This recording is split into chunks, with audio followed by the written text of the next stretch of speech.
Hello and welcome to the Gold, Ghosts, and Guns podcast for October 12th, 2023. My name is Tom Luongo and we have a lot to talk about. And I'm going to sit down and talk with my good friend Jim Kunstler today. And I think the goal of today is to start looking at, we go off the grid a little bit, all puns intended. We're not going to talk about finance per se, what we've been doing a lot recently.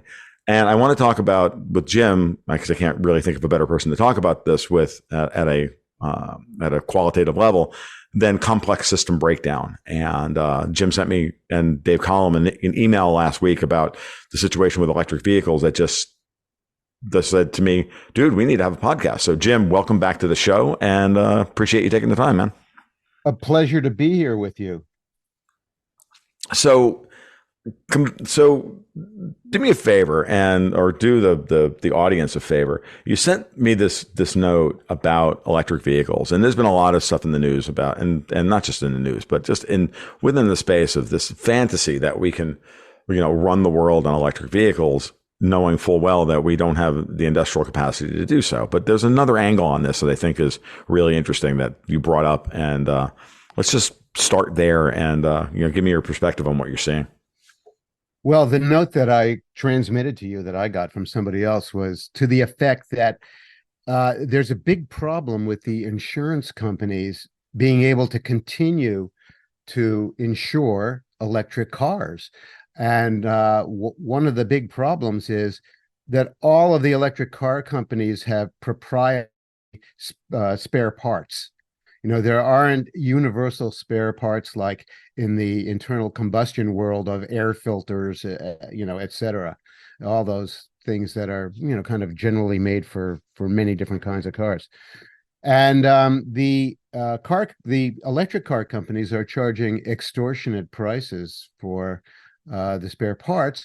And so what it boils down to is that they're really unable to do repair on electric cars for anything like a sane, reasonable cost of repairing a car.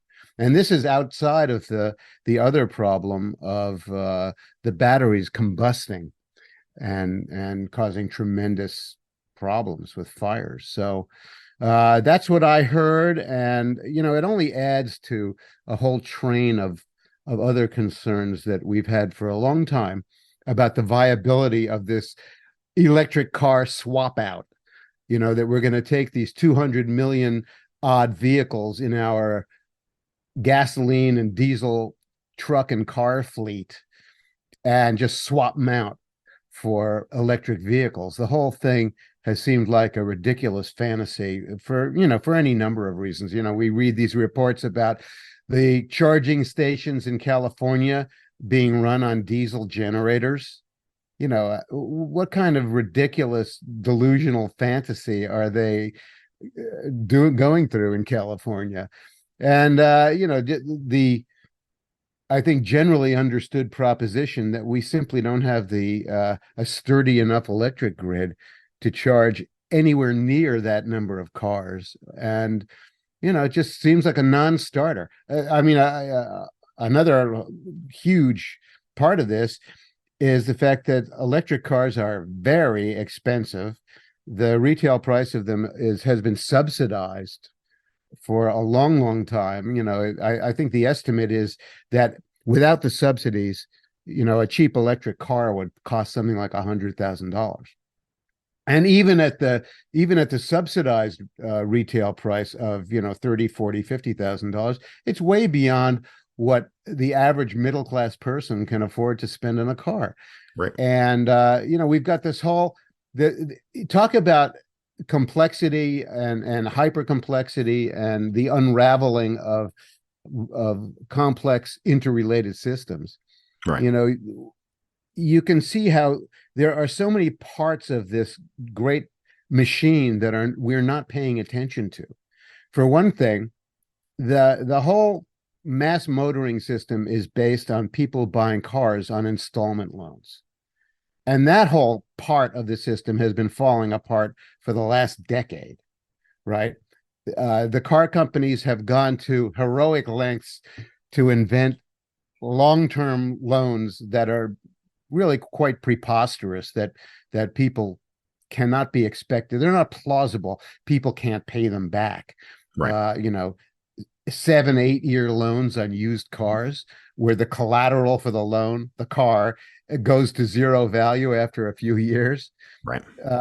And what's even more insane, I think Peter Schiff mentioned this on his podcast more than a year ago, that the car companies, when they repossessed cars from people who aren't paying off their loans, they're sending out new loan applications to the same people who they just repoed. So, this heroic desperation that the car companies are going to keep their customer base at a certain level is, it's just not working out.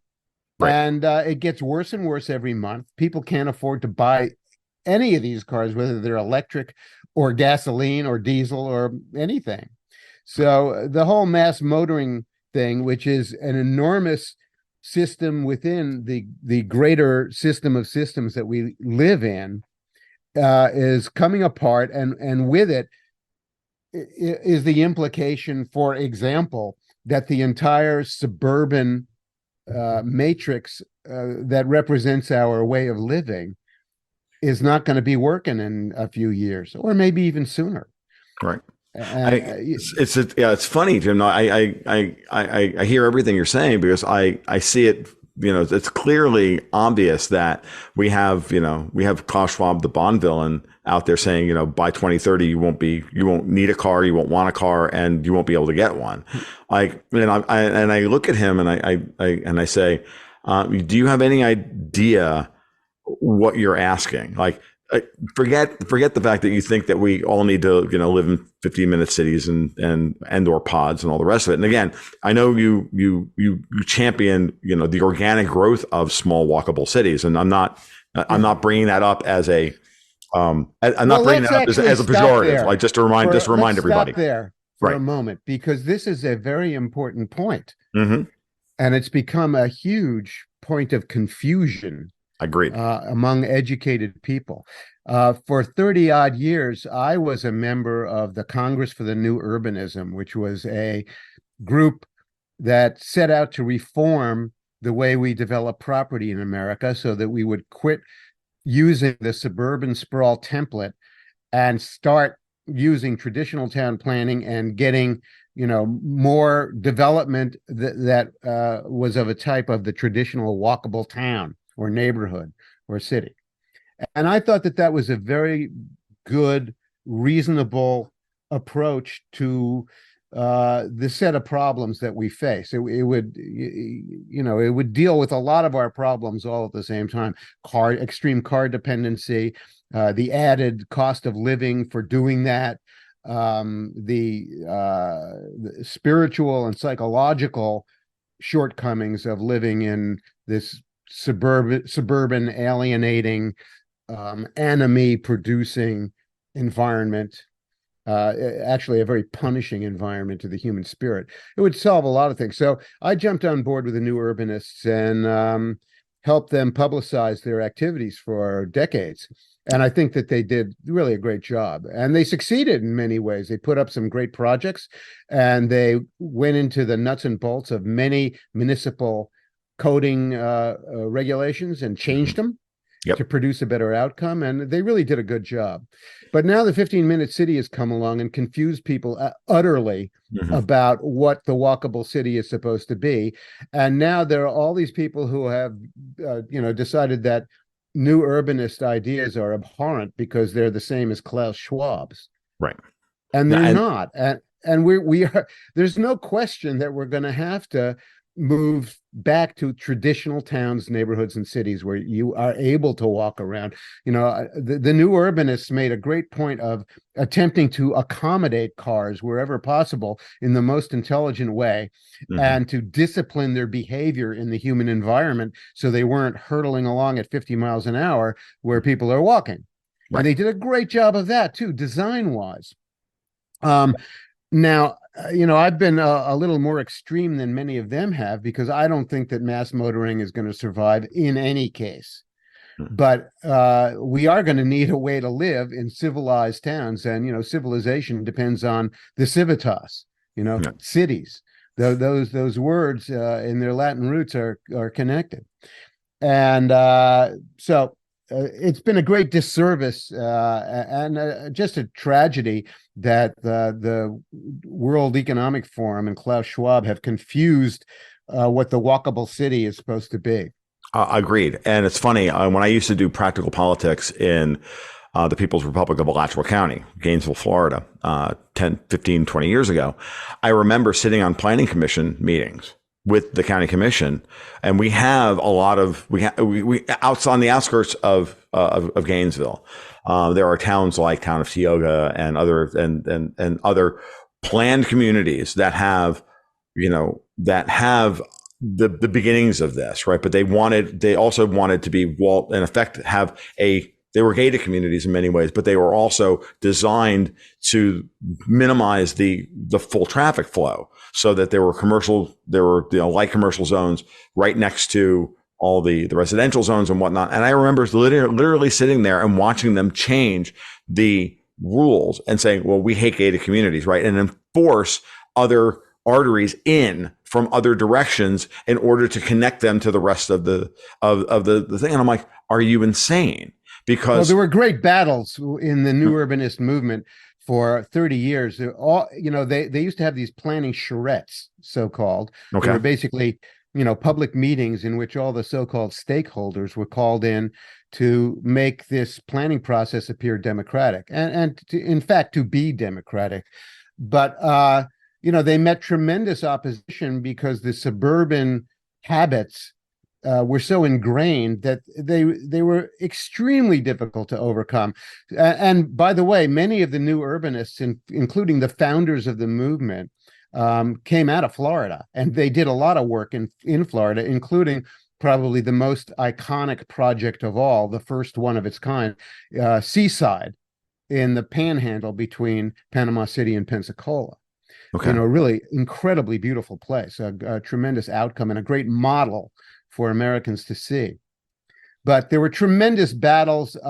And so typically what would happen would be the new urbanists would design a project, and they would make accommodation for at least some retail to occur at the center in a kind of a traditional Main Street package. 2 and 3 story buildings with retail on the bottom and other things going on upstairs, apartments or offices or whatever. And the battles over these things were insane. They just, they wouldn't allow them to happen. And, that's the kind of, so they heroically went through this for all that time, and they did end up producing a lot of great work. So there's no question we're going to have to return to walkable communities in some way. But, it's going to happen now. It's going to happen emergently and organically, because people will see that necessity will compel them to live that way. And it'll be like Schopenhauer's formulation that new ideas at first are ridiculed, then they're opposed violently, and then they're accepted as self-evident. Right. Oh, agreed. And it was really funny watching this play out in my area of Florida, because we actually saw a lot of those new urbanist ideas applied to the old Gainesville and to downtown Gainesville. And it's not really working, because it's all based on the university. And now we've hit peak university, and now we're going to wind up and the same things that they complained that the county commissioners then, of the particularly communist variety, and I make no bones about this, they are openly of that end of the political spectrum. I know these people personally, and that you're going to wind up with the complaints then was, we do all this development, the developers, if it doesn't work out, the city is left with the rotting infrastructure and the lost tax base and having to maintain all this stuff. I'm like, well, you also had the opportunity to do this right, and you didn't. And now you've overbuilt. They've turned downtown Gainesville into what looks like West Palm Beach. And while there's lots of nice things about those areas in West Palm that are like this, it's not going to work given the infrastructure. Well, what happened with that? It's just not going to work. What happened was that once they got going with these projects, the developers then decided that they had to maximize the floor plate or the property that they built on, and they ended up overbuilding even at the 5 and 6 story scale. Yep. The good news was they didn't build more high rises. They didn't build 30-story buildings because they're really they're already obsolete. But this tendency to always maximize your profit, unfortunately, they couldn't overcome the habits and customs of the builders that are ingrained from 30 years of doing this. Well, at the same time, a lot of this happened during the period of the zero bound interest rates, where there was just a lot of easy money floating around. So that happened in Gainesville. So they fought it when interest rates were rational back in 2003, 2004, 2005, and they punished the outlying communities who were trying to modularize the suburban sprawl, right? Mm-hmm. and make it contained so that then they didn't have to have the insane traffic flow, which we do have. I make the joke all the time that it doesn't matter what you want to do in the city of Gainesville, it takes 20 minutes to get everywhere. It doesn't matter if you want to go across the street or you want to go across town, it takes 20 minutes. Sometimes 40, depending on rush hour. We have the same, so we have I could see this coming then. And I tried to explain this to the county commission. I'm like, you're doing this wrong. Let these people do what they're going to do and let them develop modularly, because you don't have the setup to do what you want to do, which is to revitalize downtown.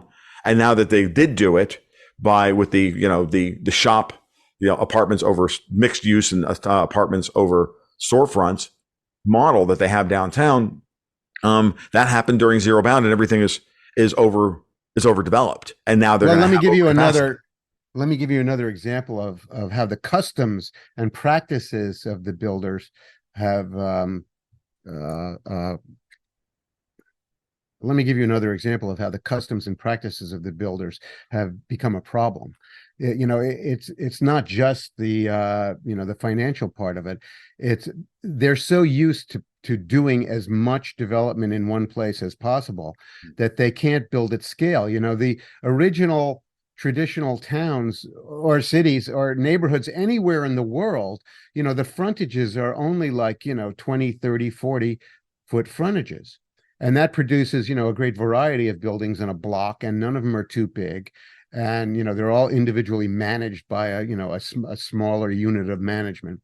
But in America of the 21st century, we're still, building, 100, 150 foot frontages, and they end up being just gigantic buildings any way you cut it. And they're still mega structures. That's the problem. Right. That makes sense. And so it's just, it's funny. So, thinking about those things and then thinking about, this need to push back on our love affair with the automobile. A lot of these ideas, and again, a lot of these ideas come from, a misunderstanding of it, just how big America is. And I fundamentally believe that as part of it. And, there's no way you're going to replace the mechanical advantage of the diesel engine with any kind of electric engine to do the work that needs to be done and to move the real goods and commodities that support the cities in any way without, diesel fuel, without that mechanical advantage and portability of diesel fuel and or gasoline for that part of the economy. And the car industry as a thing has been such a driver of multiple avenues of supply chain efficiency and economic, and a lubricant of building higher order goods across multiple industries, that without that, you're going to just replace that overnight by, electric cars are easier to build. They are simpler to build. No argument. Like, 4 electric motors as opposed to a gasoline engine. But you're also then going to lose so many other aspects of what makes a modern economy tick in other areas of the industry. It's like, it's like the argument about NASA. We didn't throw that money at the moon. We threw it at terrestrial things, and we got all of these great technologies out of NASA, which we then utilize around the world. Well, that's good news for you. The car industry is NASA times 50. In that respect. Mm-hmm. And now we're going to reverse that, and we think we're going to have the same standard of living. We're not. The thing is, as I see it, is we're not going to reverse it at all. Well, what we're going to do is go in a completely different direction that most people are not expecting. And Okay, from my point of view, elaborate. what it involves is the trucking industry is going to collapse. You know, all of this depends not just on gasoline and diesel fuel, but on reliable supplies of it at a price that people can afford. And if that whole equation, if that whole business model fails, you got to do something else. And we're going to do something else. It's pretty clear. And it's not going to be electric cars. We're going to have to go back to transporting a lot of stuff on water and on rail, although I'm much more pessimistic about the rail part than I used to be, because there has been absolutely no uh, uh, there's been no will to rebuild the conventional railroad system in America. We only think in these ridiculous superlatives that we have to build a high-speed rail system. Well, we're not going to build a high-speed rail system. We missed the boat on that. We missed the time when there was a lot of available capital around. Hmm. And we have additional problems with that in America, because the eminent domain battles that would go on to make that happen would be endless. Hmm. Um, you can't run those kinds of high speed trains on the curve ratios and the grades that will support conventional rail. Now, on the other hand, we have a conventional railroad system out there that used to be the envy of the world, Hmm. sitting out there rusting in the rain, waiting to be fixed. And we have been unwilling to do it for the last 40 years. And it's getting to the point where a lot of it's going to be unfixable. Not only that, but we're Yep. going to lose even the knowledge and ability and skill to be able to do that. And Agreed. so that whole component is, and we there's absolutely no discussion about this in America now. Right. We're all of our mental energy is going into this electric car and truck thing, and it just ain't going to happen. So uh, if you maybe accept the premise, the plausibility that we're going to have to return to water transport, well, that tells you a lot about how America is going to reorganize in the years ahead. That's One of the things it tells you is that, first of all, we do have a remarkable inland waterway system in America, including the Mississippi, the Ohio, the Missouri, the Great Lakes, the canals that connect the Atlantic Ocean to the Great Lakes and the St. Lawrence River, et cetera. Now, for good or for worse, most of this stuff is east of the Mississippi. mhm. Okay, and that has implications too. But it implies that a lot of the places that have become tremendously devalued and disinvested in over the last half century, all these Ohio River towns and cities and Mississippi River cities, they're going to become valuable again. They're also going to be valuable because they happen to exist in places where you can grow food. Mhm. And that's not true of a lot of stuff in the West. So, that has huge implications about how America is going to reorganize. Personally, I believe that our large cities have achieved a scale that is no longer manageable or sustainable. They seemed like a good idea at the time. Seemed like a good idea at the time to fill Manhattan with 60 to 100-story buildings. Okay, Right. that seemed like a good idea in the late 20th century, early 21st century. You know what? It's not a good idea anymore, because so many of those buildings are running at 30% occupancy, Mhm. and they have mortgages and they have maintenance fees, and it costs a lot to run a building like that, and you can't do it on 30% occupancy. So what that tells you is that skyscraper cities are now pretty much going obsolete. It's unbelievable and to some extent horrifying to the real estate community to hear that, but it's true. A lot of those buildings are now completely devalued, and they're not going to be retrofitted for residential. You got to deal with the fact that the plumbing stacks do not lend themselves to Mhm. changing them into apartment buildings. There's a one men's room and one ladies room on every floor of a 70-story building on Sixth Avenue in New York City. And I saw a preview of this, by the way, in Johannesburg about 15 years ago when I went there. After apartheid ended, all of the corporate occupants left downtown Johannesburg, which is about the scale of downtown Denver, about 10 blocks of office towers. Well, they all left and they built fortified suburban office spaces in the north of the city. And the downtown were simply occupied by squatters. Mm-hmm. And they didn't retrofit the buildings. They were just camping out there, mm-hmm. And after a while, the electricity was turned off and the elevators weren't running and people are carrying water, up 30 stories. And water is really heavy. Yes, and, it is. It's a ridiculous arrangement. Made worse by the fact that at the time there was, almost no public transit in Johannesburg, and they had this ridiculous system where all of these workers in Soweto, which was the black ghetto south of Johannesburg, a million people down there would commute by taxi cab to their jobs in the northern suburbs every day.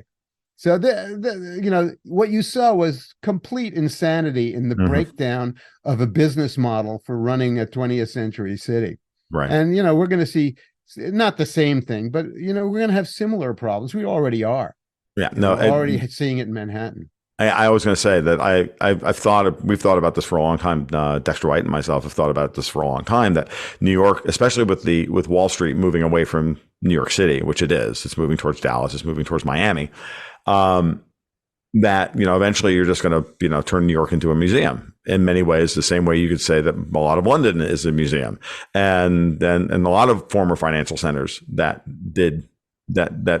were built on an unsustainable business model of cheap money, mercantilism, colonial, like all of this stuff, like all of these ideas that exist geopolitically wind up having, costs to be paid eventually. And you mentioned another one without realizing it. When you say you're turning a city into a museum, mm-hmm. it supposes that there are going to be a lot of tourists going to the museum. Right. But, as we enter an age of falling standards of living, there are going to be far fewer tourists to be touring around in museum cities. So they're really not going to be museums. They're going to be ruins, which is a different thing. Yeah, that's what's already, I think that's already what's in process in Europe, to the best that I can see from my vantage point down here.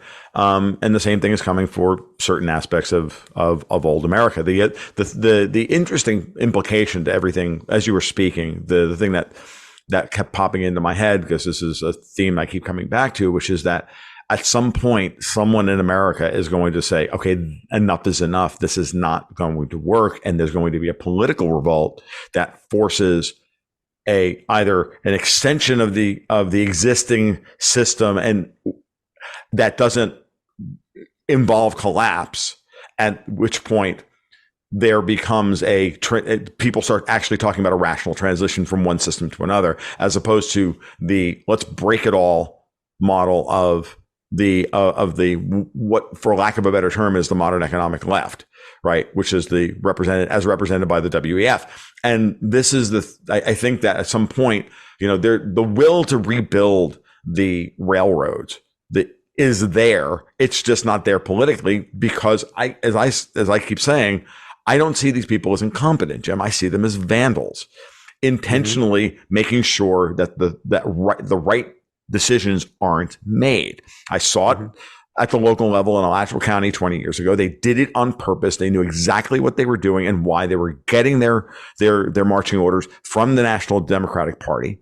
The same people by the way, are still in power, and it's still and they're still all in on all the talking points. And you see it everywhere. Yeah. And it's like that's what has to change. And this is a generational affect that I think, and it has been delayed by at least 10 years, well past its use-by date. And that's part of I agree with you right that now. There's going to be a revolt against a lot of this nonsense and fuckery. Mm-hmm. But I don't think that it is going to resolve into a rational effort to, in any large scale sense to tackle these problems. What will happen instead is that emergence will take over. And, societies are basically self-organizing. They are organisms, Yes. and societies respond to the mandates of reality, and they do emergently what they're required to do to survive and thrive if they can. And that's what we're going to see. But what that presupposes that this period of revolt you're talking about is going to be actually a period of gross disorder. Okay. It's not going to go from, a revolt to a rational rebuilding. There's going to be a substantial period of disorder where, life is very, very harsh, tough, unfair, ugly, painful. Well, And eventually, we'll do what we have to do. And what I said before, the correct things to do will become self-evident, and there won't have to be. What will happen will be a new consensus will form, an agreement among a lot of people that about what is self-evident that we have to do. Well, and we'll do it. It's very funny what you say that, and I keep looking at certain things, and I look at the car industry, right, and I look at the way the car industry has been maneuvered into its current state. And the car industry is a perfect metaphor for all of these things, and it's also at the heart of all of these globalist plans to change the way we organize to their desired outcome as opposed to our desired outcomes. And you see what we see in the terms of the way the automakers have to respond to regulation. And I bring up two very simple projects. One, the renewable blending fuels system, the RIN system that forces up the price of gas, that gives them the hammer, gives them the regulatory hammer over how to control the price of gasoline and diesel fuel, RINs, on one hand, and then CAFE, which enforces only certain cars to be made. If you do not understand how CAFE rules are designed, they were designed based on the footprint of the car, right? And the minimum mileage that the corporate average fleet standard that each of the automakers has to hit. I didn't know this until very recently, and then once I saw it, I was like, oh my God, this is why trucks are so enormous. This is why there are no small trucks on the market. This is why there are certain things. This is why you can only have hybrid small cars after a certain point. This is why we have turbocharged 3-cylinder engines and all of this unnecessary complexity in these simple automobiles, all driving up the cost on purpose to make people make the rational choice that I can't afford to buy a car. And they do this by tying in a decaying exponential and a decaying curve of which runs asymptotically up the smaller the footprint, the mileage standard. So a small truck with a small footprint needs 55 miles to the gallon, which to not be fined. Okay. Whereas a large truck with a large footprint only needs 18 miles to the gallon or 20 miles to the gallon. So guess what? The length and the width of the big trucks they doubled in size in order to hit those numbers. Right. And why the small trucks are off the market when most people need a small pickup truck to go to Lowe's and buy complexity. And then they made them even more complex by then adding hybrid systems on them. Hold on, just one second. And then everybody now has to go to twin turbo V6s and turbocharged 4s as opposed to simple naturally aspirated V6s and V8s, which are bulletproof, easy to produce. We know how to do it. We have 99% thermal efficiency on them and all of this stuff. No, that's all gone. Well, yeah, I'm confident that we're actually seeing a kind of a race between that kind of regulatory insanity, right, and what is turning out to be the collapse of federal authority and agency and regulatory authority, because one of the premises of my book, The Long Emergency, which is now a pretty old book, came out in 2005, and its sequels. One of the premises is that the federal government is going to become increasingly impotent, ineffectual, unable to exercise its authority and discharge its duties and obligations. So, absolutely. We're in that race, and eventually what you'll see is people emergently figuring out how to get around without bothering with the regulation, and they'll be flouting it, and it won't be enforceable. And that will be true of a lot of federal regulation in our laws. Oh, agreed. But because of the nature of this complexity, it will also probably involve the failure of a lot of other systems. Agreed. Whether they're hydroelectric dams or the electric grid, or all these other things that are subject to exorbitant regulation. No, I'm really glad you brought those points up. That's where I was hoping you and I agreed about that, because that's what I see as well. And this is what I mean when I say that there's the political revolt on the horizon is very simply, look, we're just not going to enforce these CAFE standards. And if we have to secede from the union in the most extreme example, that Florida wants to import the cars that Stellantis still makes and Fiat still makes, everybody makes overseas and ships to Mexico. We can't have them here, and it's all because of idiotic regulations, right? You do away with the regulations, you do away with the EPA being able to make law, the Chevron deference, and now all of a sudden everything changes, which is why I've been saying for months now that the Supreme Court's docket of the case where they're going to review the Chevron deference is the most important thing on the SCOTUS's docket for this year. And it was a political victory that it got pushed off from the 2023 docket to the 2024 docket. This is the kind of thing that these people do to make sure that they don't lose. They keep just trying to extend and pretend, because they know they know those regulations and they know those systems are under attack. Because we can change the entire dynamic in, for example, the car industry tomorrow by getting rid of the renewable blending credits and CAFE and rolling them back to 2015 levels or 2012 levels or whatever, and be done with it, and free the car companies back up to build smaller cars that are cheaper to build, that are more profitable to build, even with its older technology. And that, again, that's what I would meant by we can extend the horizon for when we have to deal with this, all the things that you were talking about. That's what I was getting. And again, that's kind of theoretical if you consider the fact that the thing that has saved the petroleum industry in America has been the shale oil part of the industry. And shale oil was such a tremendously successful stunt simply because of zero interest rate policy. And now that doesn't exist anymore, shale is getting much more expensive to get out of the ground. And I'm not. But oil prices are high enough with inflation. When you adjust, I'm always going to push back on this one, because I've done the inflation adjusted, even using the CPI, which is horribly understated for inflation, even from an inflation adjusted perspective. Oil is up since the 73 gas crisis. Oil is up 25% in real terms.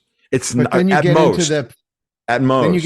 Then you get into the problem that Gail Tverberg writes about, on the Our Finite World website. And right, Gail, she's I know of her. I've not met her personally. Yeah, I've met her, and more than a few times.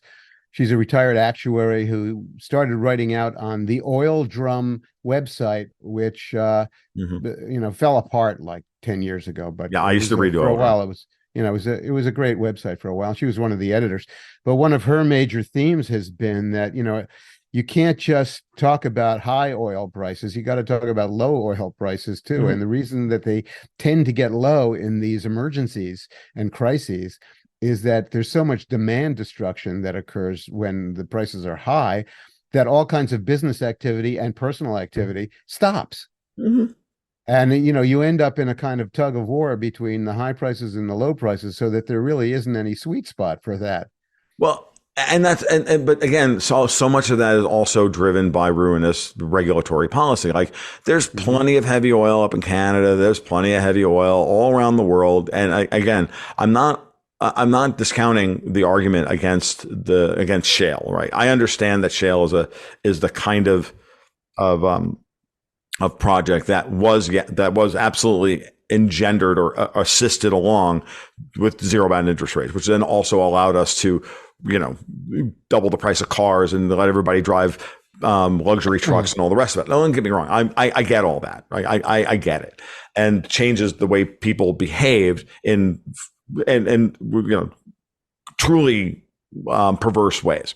No argument. But I am not a peak oil guy, and I never have been. I know that you and I disagree about this because I continue to believe that all Malthusian style thinking is inherently flawed because it's a single variable. It's effectively a single variable analysis. And I mean that with all respect, because I understand that when you deal with the law of diminishing marginal utility and you allow it to express itself, emergent technologies then compete either change the production curve, which we have seen in the oil industry multiple times.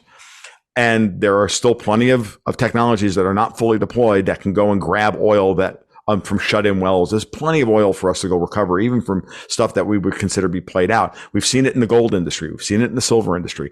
Price will eventually deal with that. Or if it gets to the point where the prices are prohibitive, then we'll move to something else. But what we do at the regulatory level is cut off those alternatives emerging organically through the market. And so then we get into this discussion about, well, we don't have enough oil, but uranium's not a solution and thorium's not a solution. And this is not a solution. I'm like, get assholes like Joe Biden and Janet Yellen out of the way. And let's have that conversation again. But of course that never happens because there's been a coordinated effort to ensure that we do not have access to cheap energy.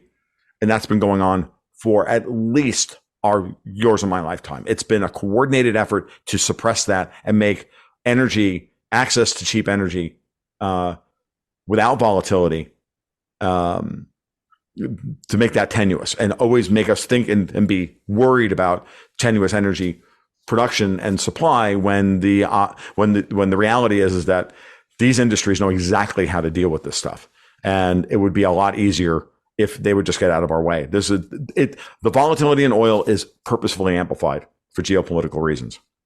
Yeah, I think that there's a lot of fuckery going on in the way that you're describing. Mm-hmm. And it would be interesting to see what America would be able to do and how it might marshal its ingenuity, its energy, and get going again. But I think that there's another weird kind of little vortex of complexity out there, which is that all of what you're describing actually probably requires a great deal of capital. And the capital that was available from the end of the Second World War until somewhat recently, that capital is what built the society that we're living in now. Mm-hmm. And that capital was, part and parcel of the application of cheap oil to an economy and a financial system. So it's a recursive kind of loop. And my thought about this, my fear about it maybe, is that we're actually the capital's not going to be there to do the things that we wish that we could do. The capital is vanishing now. And it simply won't be there to do these heroic tasks. Meanwhile, we're going to be in that era of exorbitant confusion that I mentioned a little while ago, where people are just fighting each other and can't make things happen, and systems are not working. People are suffering. People are starving, and there's a lot of conflict and violence and war. And I'm not sure that that there's a way of emerging from that with the kind of capital that we need to get that going again, or if it will ever be there again in the form that we've experienced it as it translates into modern finance. It's a good question, Jim, and I'm not here to tell you that I have an answer to that as well. I have maybe a stronger belief in our ability to overcome adversity because we've done it so many times. I mean, you and I are leaving aside the 800-pound gorilla in the room, which is what's going on with the sun and the magnetic field and the potential Carrington event, which you and I have discussed in other venues and in other ways. And that's a Six Sigma event or civilizational event that none of us have any control over. So we're trying to keep the conversation grounded in, what we have some limited control over, and all ideas of having control are all illusions, right? So I mean, I gave the, control is an illusion. And unfortunately, we're dealing with people who fundamentally believe that they do have control over these things. And those are the illusions that need to break down. Whereas what you were describing earlier as about the people just, ignoring them, like not complying, being ungovernable, those kinds of things, just ignoring the federal government and losing its imprimatur of validity is the expression of that, right? That's how that process expresses itself. So, I think the more I talk to people, and I've talked to a lot of people over the past 6 years, and it's one of the most valuable things about this project has been the unbidden information that comes to me, like the email that was the inciting incident for this podcast. Yeah. And over and over again, all I hear from people, and then when I talk to people who come to fix things at my house or this or that and everything else, they all get it. They all understand they all fundamentally understand what the real problem is, and they're all ready for that moment of just saying, you know what? No, I'm out. And all I can tell you is all I can tell them is that, yep, I agree with you. Just don't get violent about it. Just find ways. What are they out of? They're out of this. They're out of believing that there's anything that anybody above them in the power system works for them. Mm-hmm. Okay. So it doesn't matter who it is. And, they barely trust their bosses. They understand the loss of authority in this society is total. Yes, exactly. Total. Yeah. And when you reach that point, that's when things get dangerous, because go ahead. On top of that, we're in a situation where Joe Biden has let 10, 20, maybe 30 million people, sketchy people, into the country across the border. Mm-hmm. And I don't know about you, but it seems to me that whatever kind of disorder domestic citizens might gin up in response to economic disorder, just add those 10, 20, 30 million sketchy people to the, many of them probably have malevolent intentions. No. And that's a real recipe for making all of this much worse. I don't know when people are going to wake up to that, because the damage has already been done. We're not going to, unless Donald Trump got elected tomorrow and actually went ahead with his deportation promise. Right. Where those people are here. Right. Oh, I mean, I know it's very clear that we're living through a series of overlapping operations to, undermine, the fundamentals of society. Like it's very, very clear. But what's funny is, and Neil Howe made this point recently, the Fourth Turning author, and he made the point, it was like, look, we don't reform old systems when things are good. That's when we should do it. That's when we should clean up our balance sheets when we have enough money. That's when we should do all of these things. But we never do it. We wait till the crisis moment, and then we make radical change. And you have to kind of, all the things you were talking about, in this podcast so far, this is where I look and I say, yep, it's going to be during the crisis period that we're going to have to make hard choices, which is why the Fed had to push rates up to 5.5% to start the process of people now finally having to rationally decide what's important to them. Because at the zero bound, there are no choices. There are no preferential choices. All choices are good choices. And so we should be, as much as it's going to be difficult and as much as it's going to be hard to get through it, the only way to deal with the emerging crises is in effect to force those choices onto people by saying, look, risk matters. We don't owe the money to ourselves. Like these are all lies. Like here it is, and we're in it now. And so what are you going to do about it? And we'll force a choice on it. With any luck, later in the year, I'll get a chance to speak at my daughter's American government class. I put this offer out to her teacher to say I can explain the Federal Reserve. And, I told him, I would say, look, and because he knows my politics and whatnot, and we don't potentially agree on those politics, but I said, look, I will keep it mostly apolitical, and to say that what the Fed is doing now is forcing a choice. what kind of society do we want to be, and what are our choices going to be, and how are we going to deploy what limited capital we still have at the end of the cycle? How are we going to apply it? Because the pool of real savings is mostly gone. And from an Austrian economics definitional perspective, yes, I agree. But we can rebuild that pool of real savings. It's possible. We can deploy what savings we have left in a particular way. We have to choose.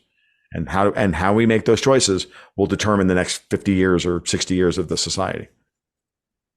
I think that a big issue is going to be the scale issue, which really permeates all of these questions of the systems of systems of systems. And the investment issue is once again, like many other things, going to become a much more local issue. So that, we're not going to be seeing global capital deployed necessarily, or maybe even national scale capital. It's going to be, more local and regional capital. And that is going to be really based on their potential to produce things of value, including enough food to feed their citizens, and, starting from very basic things. So, if we are talking about capital, we're going to have to start thinking about local banking, and how we're going to reform banking so that it is once again based on collateral that has meaning. Yes. And that's going to be a very tough assignment. That's going to be such an enormous head trip for modern society that that will be another thing that will certainly entail a lot of disorder. And specifically, it will be big banks and big global finance going out of business in a lot of ways. It's very possible. And it's very possible that they're at the very least, they're going to have to be pushed back into certain aspects of the economy as opposed to being in every sector of the economy. And this is part of the point that I've been trying to make, that I've said many times, I don't think that Jamie Dimon at JP Morgan is interested in funding a library in Palatka. I just don't buy that. And I think he's more interested if there's no more investment to be done in, I don't know, Iran or China or wherever it is that was available overseas. There's plenty of reinvestment that needs to be done here in the United States. And this is where we get back to what you said earlier about the railroads rusting into oblivion. Dimon's made that very, very clear. If you listen to him to talk, especially I've listened to Dimon's discussions, all of them this year, very carefully. And the theme is always the same. We can reinvest in America. We can do that. And we're going to have to make hard choices at 5 to 7%, because that's what we need to do in order to force the people to make the decisions that we want railroads and we want bridges rebuilt and we want these things done. And we can't look to the government necessarily for all of those things. We may have to do some eminent domain. Not that I agree with that politically, but he's throwing those ideas out there to look, this is going to have to be the solution. And again, I'm not Jamie Dimon's biggest fan, but at the same time, he's probably the guy closest to the center of people who are rational about where we are and what we don't want to become. Right. Well, I would applaud him for taking those positions, but I would also ask, why aren't you more forceful about that? Why don't you get out there, get out in front, and actually, get on CNN and say that stuff? He has said, this is where he said it. He said it on CNBC at Davos this year, Jim. This was very important. He went into Davos. He went into other people. He went into Davos and basically pissed on their carpet. You couldn't ask for a more. Right. You couldn't ask for more. He's got to build a consensus in the banking industry for that, of his peers in banking to do that. It's not just enough for him to just say that, quietly and politely in a meeting of plutocrats. Well, I think the other issue is that, remember, the entire banking system has to also go through a very painful transition. And when you look at certain banks like Morgan, their balance sheet is in relatively good shape. When you look at somebody like BofA, Bank of America, and you look at how leveraged they are, and you say to yourself, well, they can't come to consensus with Morgan about what they want to do because because they made terrible decisions, because they went all in on the Great Reset, mind you, because BofA is a Davos bank. And so now they're screwed. So there's, it's like everything else. You're trying to turn a battleship around within the Suez Canal, right? And there's aspects of this where these forks, these choices are being forced upon multiple sectors. And there's the cartels are breaking, the old cartels that you and I have grown up with, that had existed within our entire adult life, are now being forced out into the open, and people are having to make really difficult decisions about who their actual friends are and who their actual enemies are.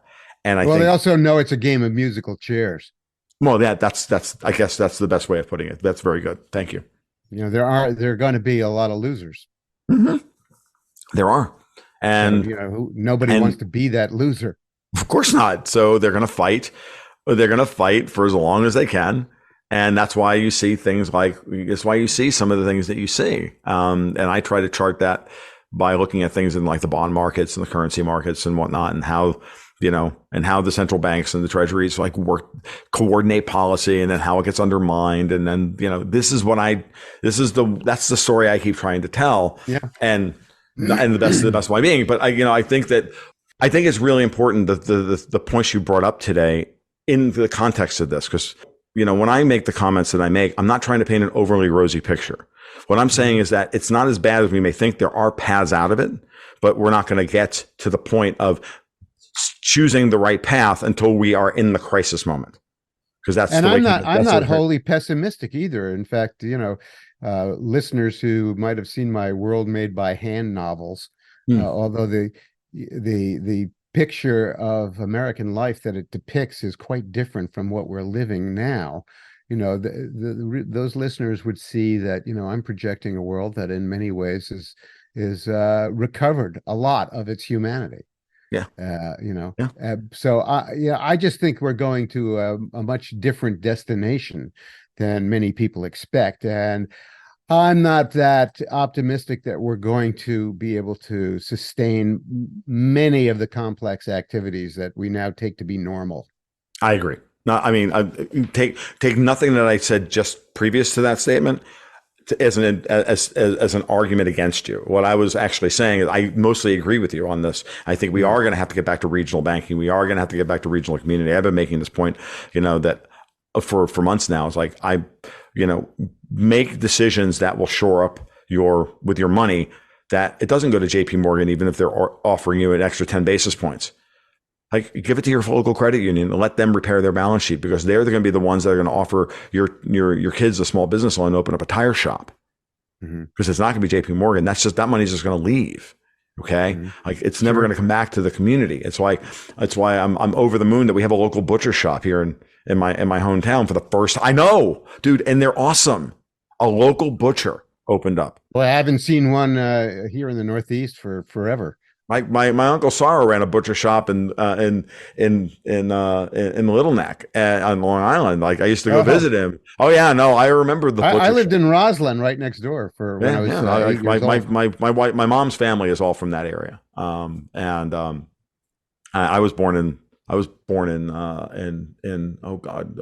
in Freeport.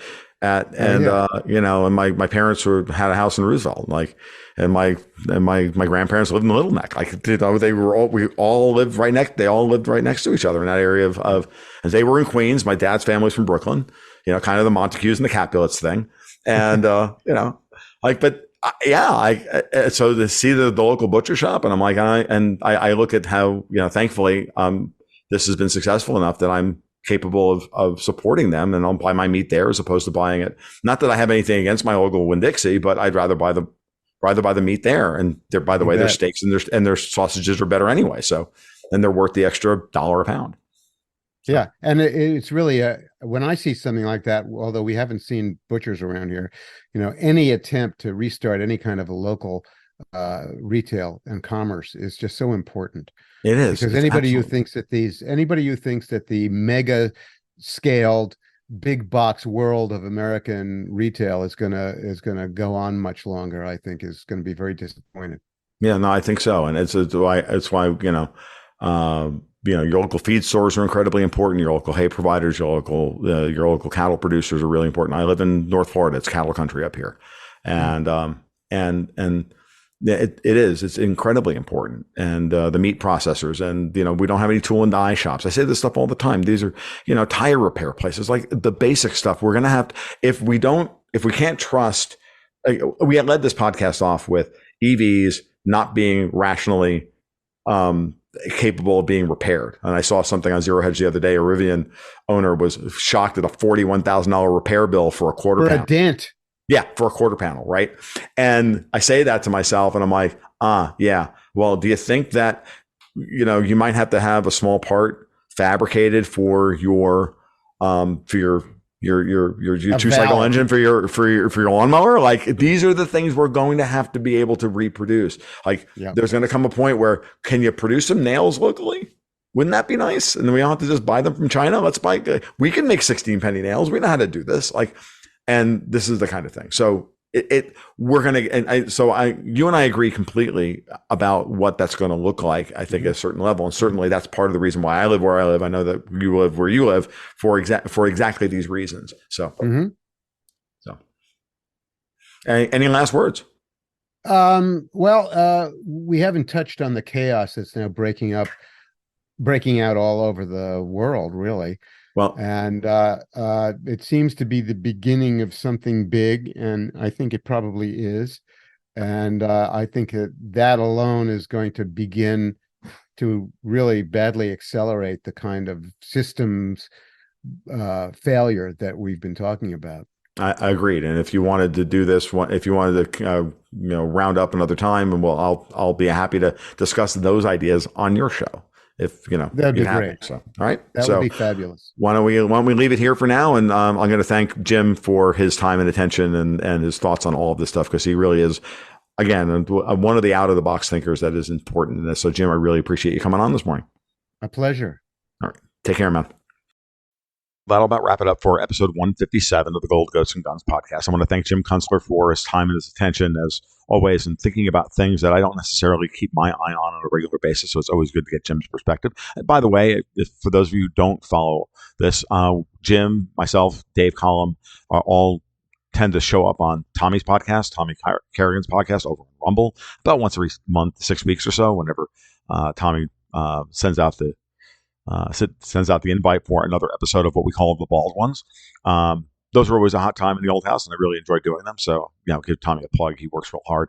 And then, as always, you can follow my work over at my blog at tomluongo.me or goldgoatsandguns.com. You can follow me on Twitter at TFL1728, where the very worst version of me will show up on a daily basis. I guarantee it.